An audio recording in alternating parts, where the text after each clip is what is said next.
का पहला चैप्टर है ना, सेकंड पार्ट है, इसको चालू कर रहे हैं। इसमें making of nationalism in Europe आपका टॉपिक है ना।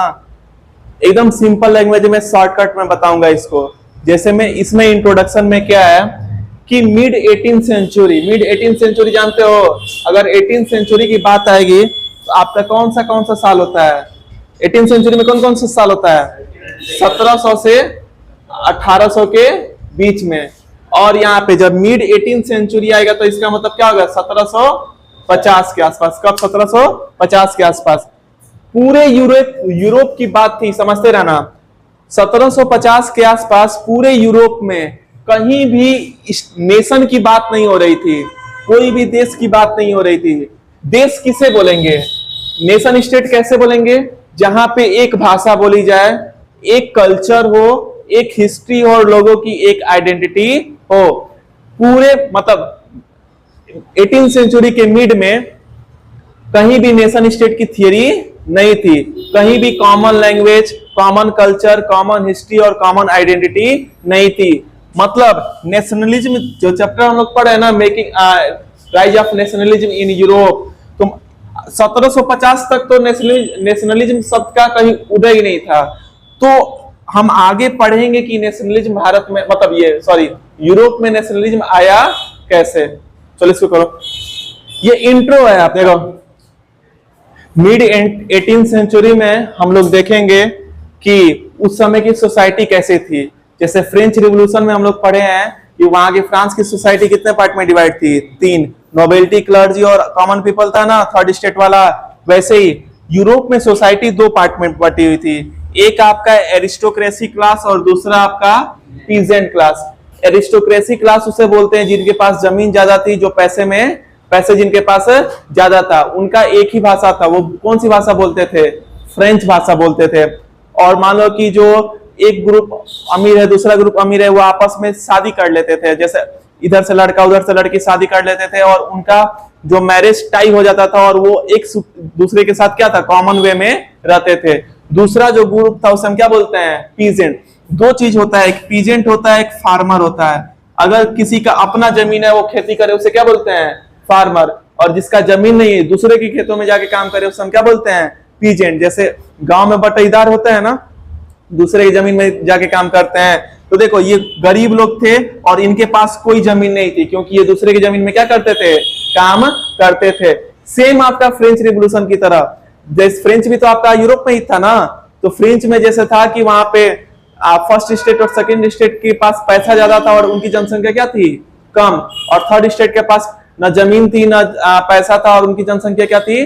ज्यादा। तो पीजेंट के ये बहुत ज्यादा जनसंख्या में थे लेकिन पावरफुल नहीं थे, क्योंकि ये कैसे थे? इनके पास पैसा नहीं था, ये गरीब थे। ये अमीर थे, इनकी स्पेशल लैंग्वेज थी, फ्रेंच भाषा बोलते थे, अपने में शादी करते थे, इनका कल्चर क्या था? सेम था। और ये गरीब थे, ज्यादा जनसंख्या में थी। ये आपका है आपका 1750 के आसपास। जो भी यूरोप में अलग अलग देश थे, आपका फ्रांस हो गया, जर्मनी हो गया, बेल्जियम हो गया, हर जगह पे सोसाइटी लगभग ऐसी ही क्या हुई थी? बटी हुई थी।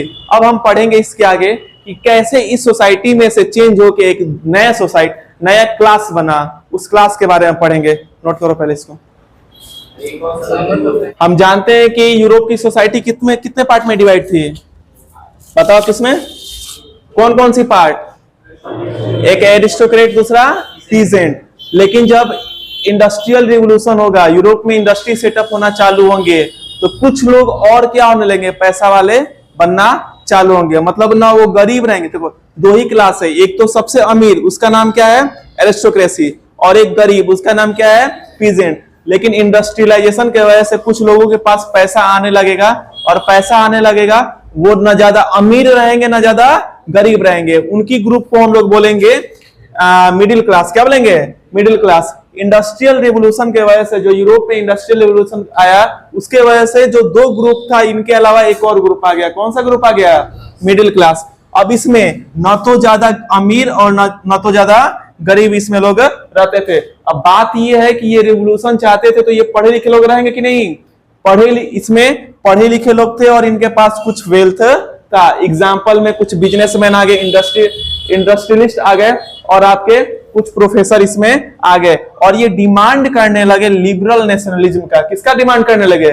लिबरल नेशनलिज्म का। देखो अभी तक मैं क्या पढ़ाया, अभी तक ये पढ़ाया कि मिड 18 सेंचुरी तक 1750 तक कोई भी नेशन का नाम नहीं था, ना तो कॉमन कल्चर लैंग्वेज कुछ नहीं था, ना तो आइडेंटिटी था।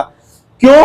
क्योंकि सोसाइटी कितने पार्ट में डिवाइड थी? दो, एक आपका एरिस्टोक्रेसी, दूसरा आपका पीजेंट। एरिस्टोक्रेसी के पास पैसा बहुत ज्यादा था, वो फ्रेंच भाषा बोलते थे और अपने में शादी करते थे।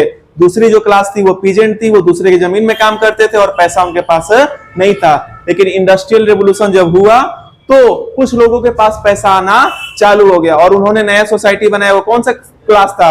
Middle class. ना ये तो ना तो गरीब थे ना तो अमीर थे, लेकिन इसमें पढ़े लिखे लोग थे और इनके पास कुछ पैसा आने लगा और ये विचार देने लगे लिबरल नेशनलिज्म का। इसके बाद हम लोग देखेंगे लिबरल नेशनलिज्म क्या होता है। नोट कीजिए इसको।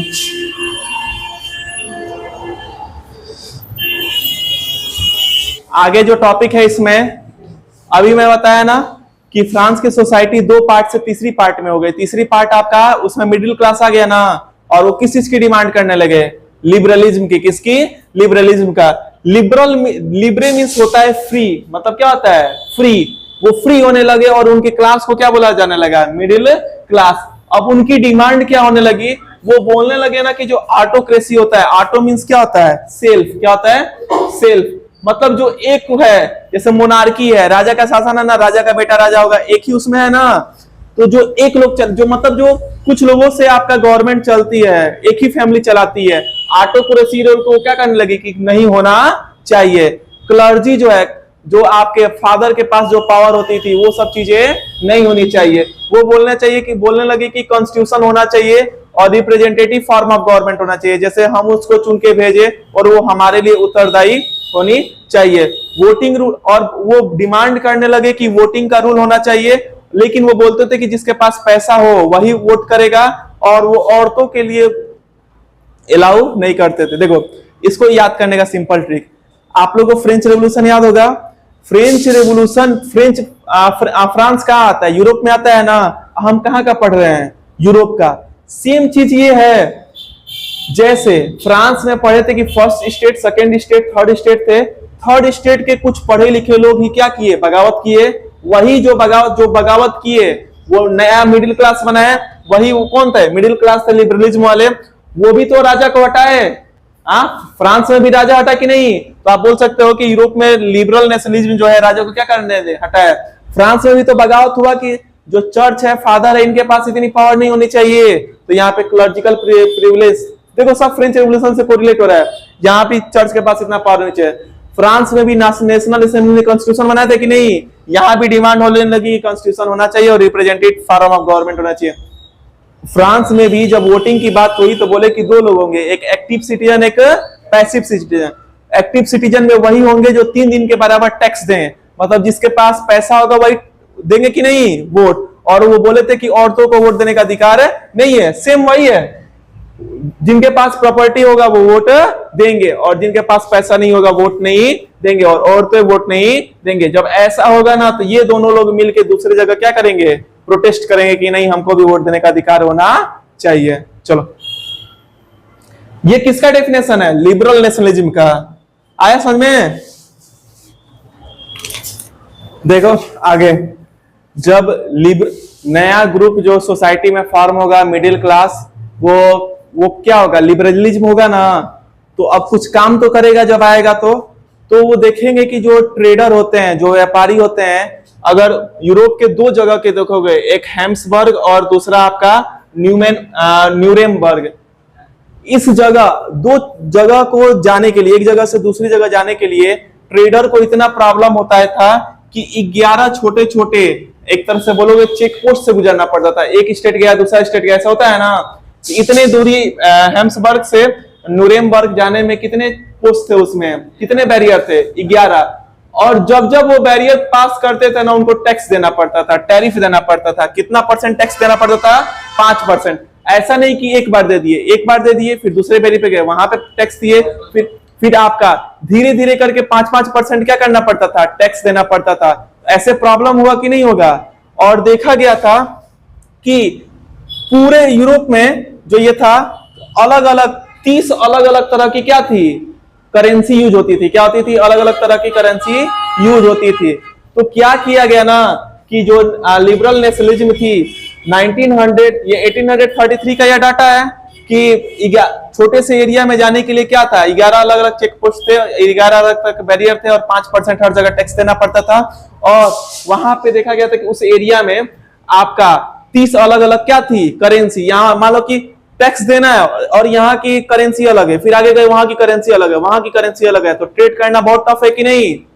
एक तो टैक्स भी दो और उसके बाद पैसा भी बदलो, वहां पे कुछ और चलता है, वहां पे कुछ और चलता है। तो लिबरल नेशनलिज्म ने एक साल बाद 1834 में एक यूनियन फॉर्म किया और उस यूनियन का नाम है जोल्वेरीन। क्या नाम है? जोल्वेरीन। जोल्वेरीन जो है आपका लिबरल ट्रेड के लिए एक यूनियन फॉर्म किया गया मिडिल क्लास के द्वारा, समझे, लिबरल ग्रुप के द्वारा। अच्छा, मिडिल क्लास और लिबरल ग्रुप समझ रहे हो ना, दोनों एक ही है। जो नया सोसाइटी में पहले दो ग्रुप थे, एक एरिस्टोक्रेसी और दूसरा पीजेंट। जो नया ग्रुप बना वो मिडिल क्लास, वो क्या हुआ, लिबरलिज्म वाला आइडियोलॉजी फॉलो किया, फ्री करने वाली चीजें। तो कस्टम यूनियन 1833 में प्रॉब्लम देखी, तो 34 में क्या किए कि एक कस्टम यूनियन फॉर्म किया, उसका क्या नाम था, जोल्वेरीन। क्या नाम था? जोल्वेरीन। और जोल्वेरीन ने जो प्रॉब्लम थी, जो ये 5% ये टैक्स वाली थी, जो कस्टम टैक्स वाली जो प्रॉब्लम थी, इस टैक्स को क्या कर दिया, खत्म, कि अब 1 भी रुपया टैक्स नहीं लगेगा। और बोला कि जो 30 अलग अलग करेंसी है इनको रिड्यूस करके कितना कर दिया, 2, कि अब करेंसी कितनी रहेंगी, 2। और तीसरा ये रेलवे नेटवर्क को एक्सपेंड करने लगे। रेलवे नेटवर्क जब एक जगह से दूसरी जगह एक्सपेंड करेगा तो ट्रेड और तेजी से क्या होगा और रीजन फ्लोरिश करेगा। ऐसा समझ में इनका काम क्या है। प्रॉब्लम पहली थी कि दो छोटे छोटे एरिया में जाने के लिए कितने बैरियर थे, 11, और हर जगह कितना % टैक्स लगता था, 5%। दूसरी प्रॉब्लम ये थी कि उतने एरिया में कितने करेंसी यूज होते थे, 30। तो 30 को कितने में कन्वर्ट कर दिया गया, 2 में। वो तो एक्शन लिया गया और ट्रेड ये आपका टैक्स भी खत्म कर दिया गया और पूरे रेलवे नेटवर्क को क्या किया गया, एक्सपेंड किया गया। करो इसको फिर आगे बताओ।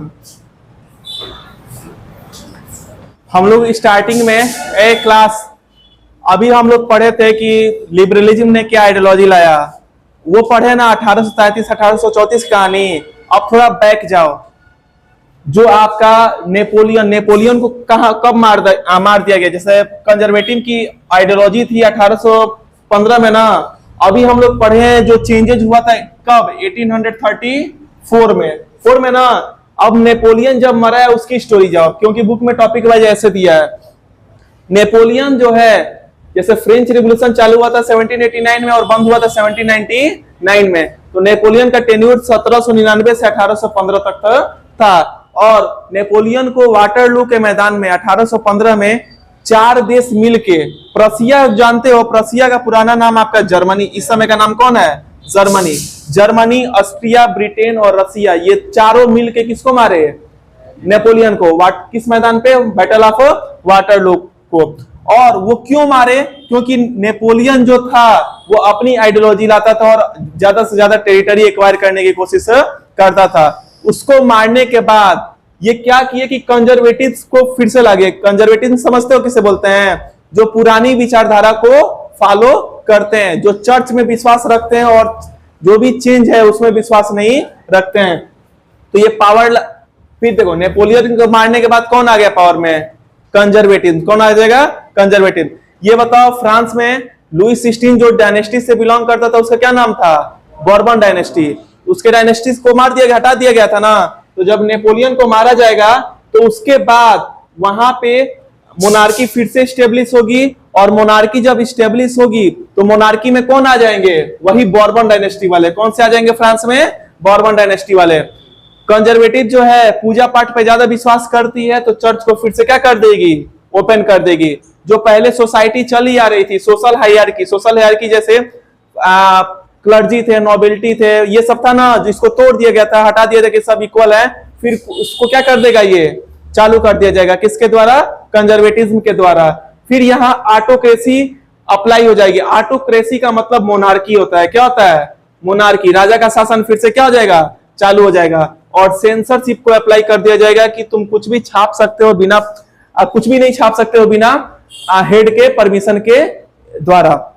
कहने का मतलब यह है 1815 में जब नेपोलियन मारा गया तो फिर से पुराना विचारधारा वाला सिस्टम ला दिया गया।